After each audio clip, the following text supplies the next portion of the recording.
Dah cuti musim panas. Awak nak letak keju atasnya, sayang? Dah tentu, Han. Masa untuk bersantai, berekreasi dan bergembira. Melainkan awak adalah saya.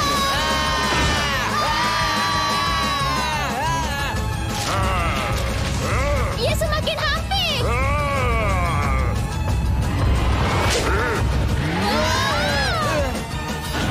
Nama saya adalah Deeper. Yang nak terbuka tu adik saya, Mabel. Awak mesti tertanya-tanya apa yang kami buat dalam troli golf. Melarikan diri dari makhluk yang menyeramkan. Hati-hati. Segalanya mungkin pasti ada penjelasan yang logik. Mari ulang semula.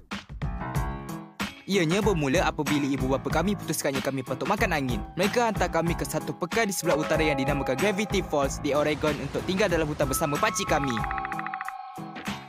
Ini sungguh mengagumkan. Cuba kamu tengok duri selumbar ni. Dan ada kambing di atas kaki saya. Hei, kawan. Oh, baiklah. Awak boleh terus kunyah baju saya tu. Adik saya berniat untuk melihat dari sudut positif. Yeay, rumput. Tapi saya menghadapi kesukaran untuk biasakan diri dengan persekitaran yang baru. Dan kemudiannya, itulah dia pakcik Stan. Lelaki itu.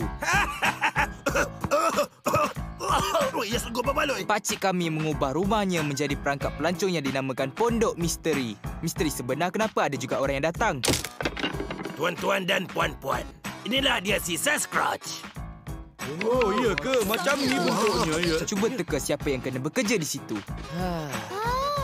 Tolong jangan sentuh barang-barang. Nampaknya seperti ia akan menjadi rutin musim panas yang membosankan.